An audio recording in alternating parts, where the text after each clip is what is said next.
অজ্ঞান তিমিরান্ধস্য জ্ঞানাঞ্জন শলাকয়া চক্ষুর উন্মিলিতং যেন তস্মৈ শ্রী গুরবে নমঃ। প্রথমেই পরম আরাধ্য গুরু মহারাজ ছিল ভক্তিস্বরূপ সন্ন্যাসী গুরু মহারাজের অভয় অশোক চরণে জানাই ভুলুণ্ঠিত সংখ্যাতীত দণ্ডবত প্রণাম। তিনি যেন সদা সর্বদা জয়যুক্ত হন এবং আমাদের প্রতি উনি কৃপা কটাক্ষ বর্ষণ করেন।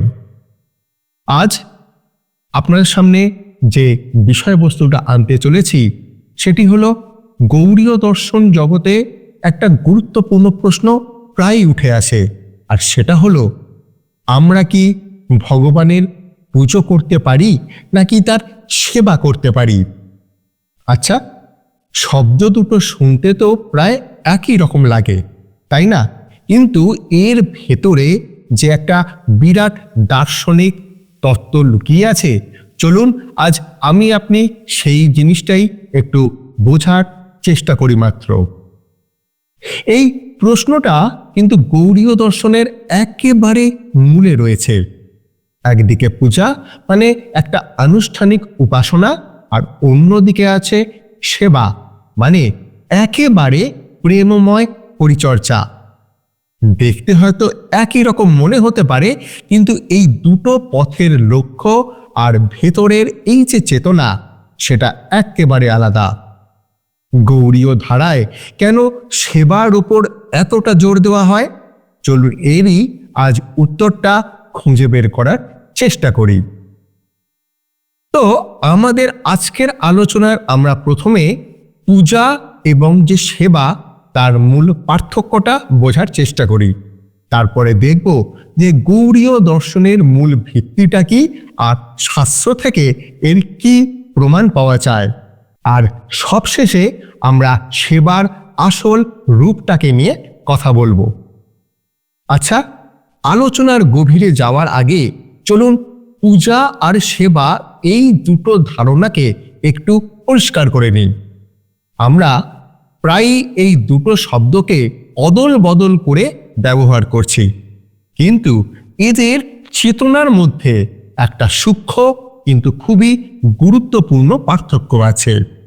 শাস্ত্রে বলা হয়েছে, যেখানে নিজের ভোগ নাই ভগবত প্রীতি লক্ষ্যই তাহার প্রকৃত সেবা। কোথা থেকে বলছি?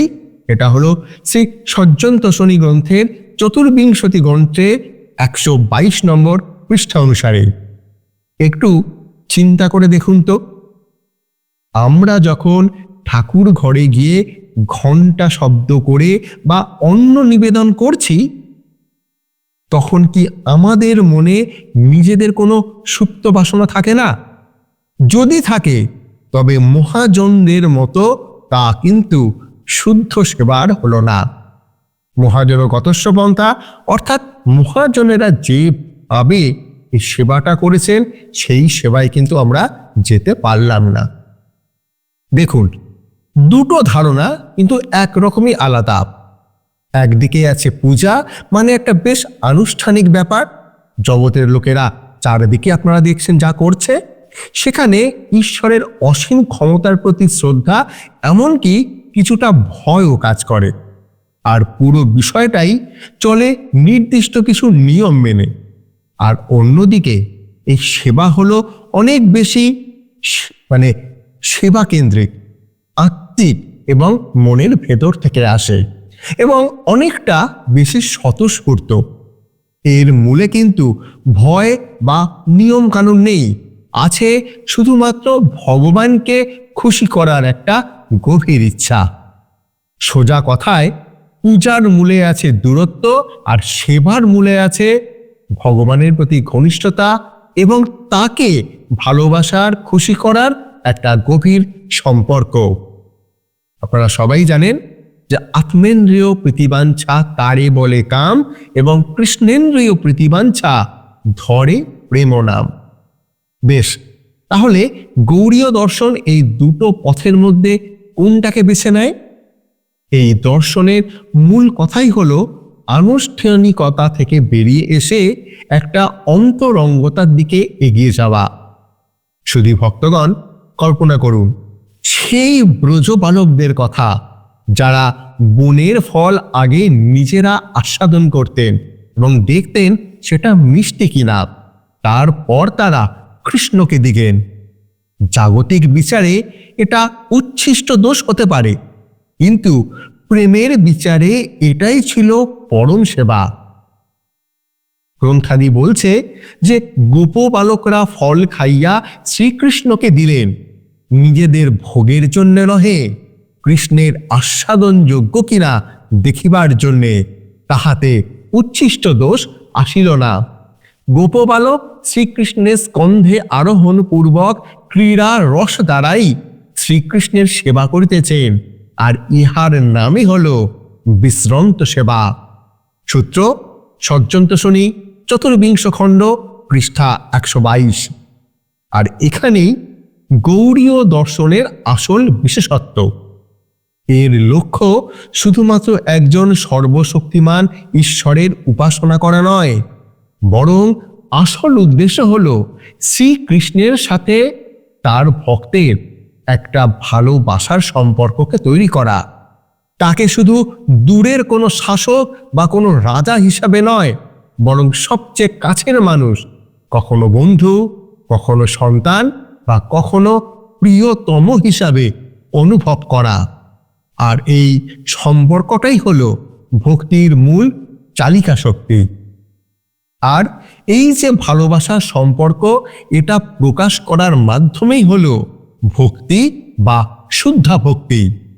দেখুন এখানে সংজ্ঞায় কি বলা হয়েছে, আমাদের সমস্ত ইন্দ্রিয় আর মন দিয়ে করা সেই সব কাজ যার একটাই উদ্দেশ্য হলো, সেটা হলো শ্রীকৃষ্ণের সন্তুষ্টি বিধান করা।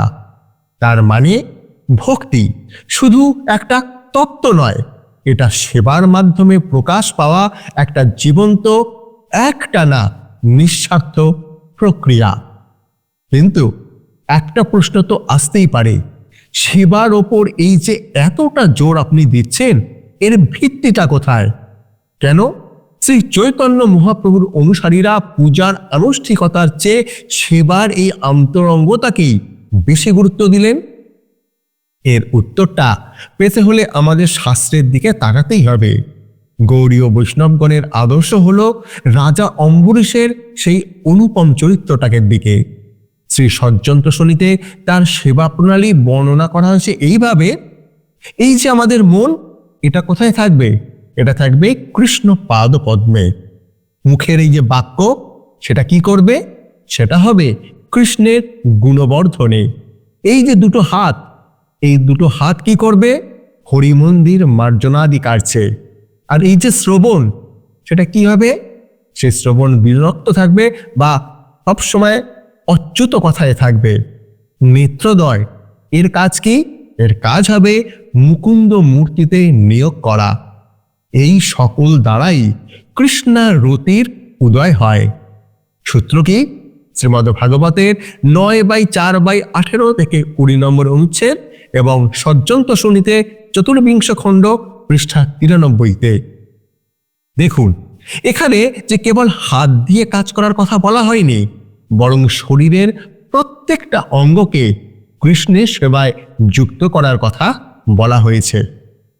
গৌড়ীয় দর্শনের একেবারে ভিত্তি যে গ্রন্থ, সেই রূপ গোস্বামী পাদের ভক্তি রসামৃত সিন্ধুতে শুদ্ধা ভক্তির এই প্রমাণসিদ্ধ সংজ্ঞা দেওয়া হয়েছে। এখানে সবচেয়ে গুরুত্বপূর্ণ শব্দটা হলো অনুশীলনম, যার মানে হলো নিরন্তর চর্চা বা পরিচর্যা। এটাই কিন্তু সেবার আসল কথা। এটা কোনো একদিনের অনুষ্ঠান নয়, এটা ভালোবাসার একটা ধারাবাহিক প্রবাহ, কোনো নিছক আনুষ্ঠানিকতা নয়। এই শ্লোকটা তো আরো গভীর। এখানে বলা হচ্ছে যে আমরা আমাদের এই জাগতিক ইন্দ্রিয় দিয়ে কিন্তু শ্রীকৃষ্ণকে বুঝতে পারবো না। তিনি কখন নিজেকে প্রকাশ করেন? যখন আমাদের এই চেতনা সেবনমুখ হয়।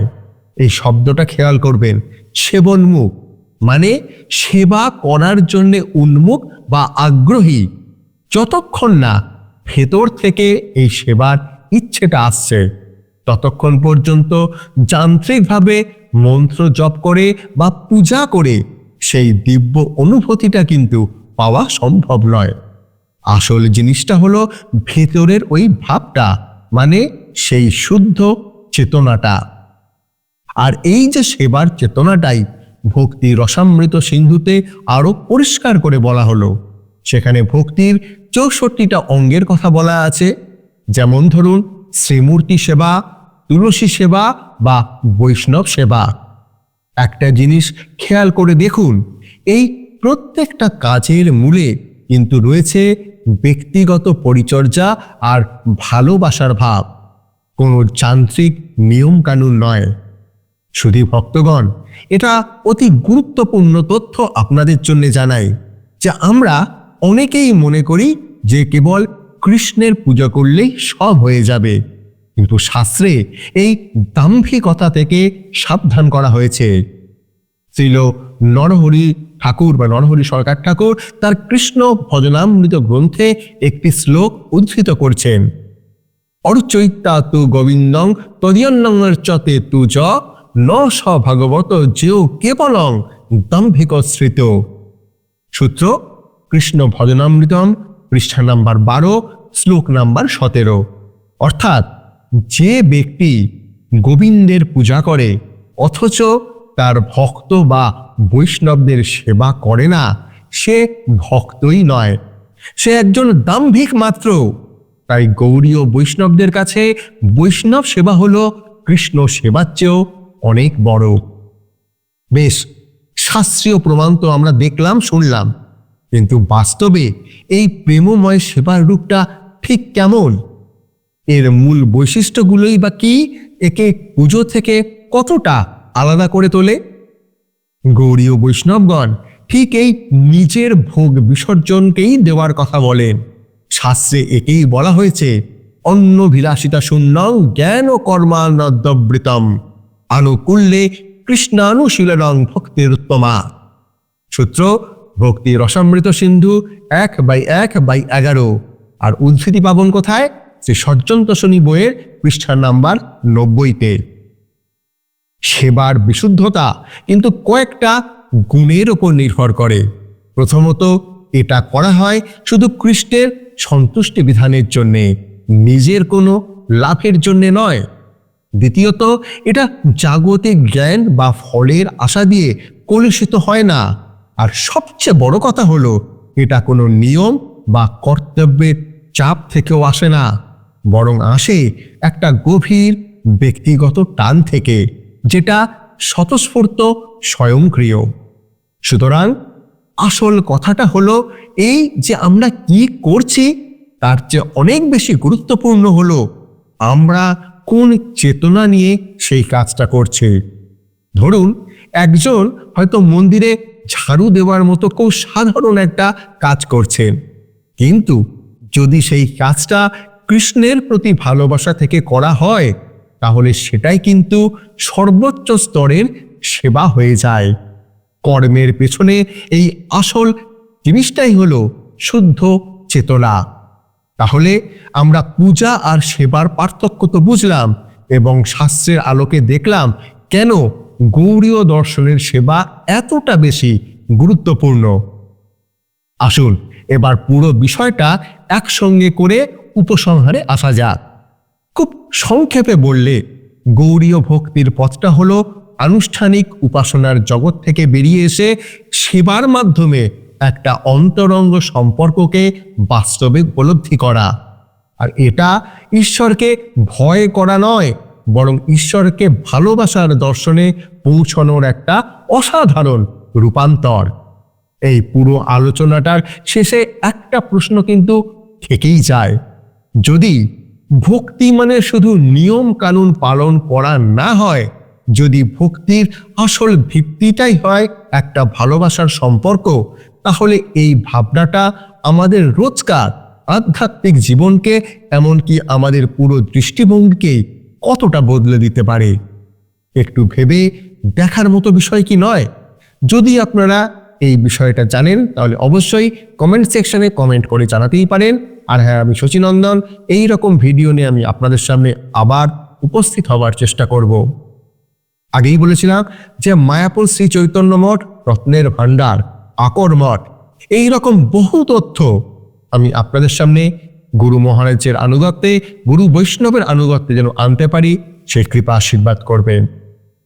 পরের ভিডিও আসার পর্যন্ত অপেক্ষা করুন আর আমাদের আশীর্বাদ করুন, আমাদের যেন কৃষ্ণ পাদপদ্মে মতি থাকে, গুরু ভক্তি অটট থাকে এবং সমস্ত বৈষ্ণবদের যেন সেবন মুখ হয়ে সেবা করতে পারি।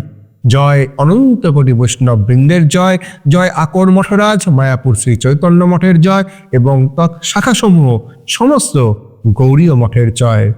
হরে কৃষ্ণ।